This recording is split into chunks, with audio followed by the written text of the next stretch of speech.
My name is Leila Gurruwiwi, but most people know me as Leila Gurruwiwi, and as a proud Yolngu woman of the Galpu Clan, originally from Northeast Arnhem, I would like to acknowledge the traditional custodians of the lands that I am lucky and privileged to live and thrive on, the lands of the Wurundjeri and Bunurong people of the Kulin Nation. I am an ICMI keynote speaker and MC. I've had a very busy life doing lots of different things. I worked in education. Before that, I worked in media and television. So I grew up originally in Northeast Arnhem in a small community. There wasn't a lot of opportunities living in a remote community. So I ended up moving away from family and off country. A big chunk of my adult life was being on television.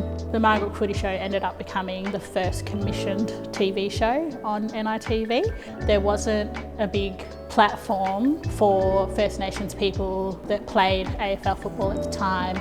I'm now working at agency projects in public programs, so I get to create platforms for First Nations people to talk about their art, to talk about their communities. We become the conduit between organisations and businesses with First Nations artists and communities across Australia. The thing that's special about First Nations artworks is that these designs are thousands of years old. This knowledge has been passed down generation to generation, and especially when I think about it in relation to my son and future generations, to be able to see that work and understand that it's not just about that particular artist that's creating the piece, but all of those generations of people that put their knowledge and that practice in for thousands of years.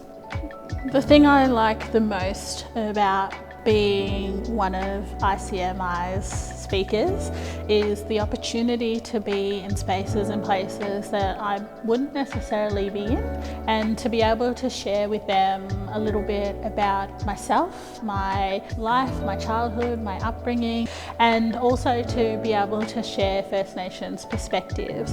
Someone coming up to me like after I've done a keynote and being able to have a conversation with me and say, I never really thought of it that way before in relation to First Nations perspective. So being able to change people's hearts and minds through having those conversations, those dialogues, those keynote speeches can help change people's perspectives of First Nations people.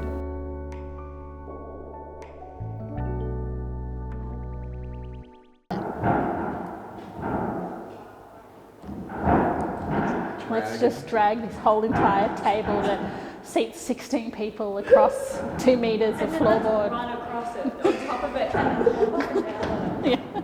Like really loudly, because why not?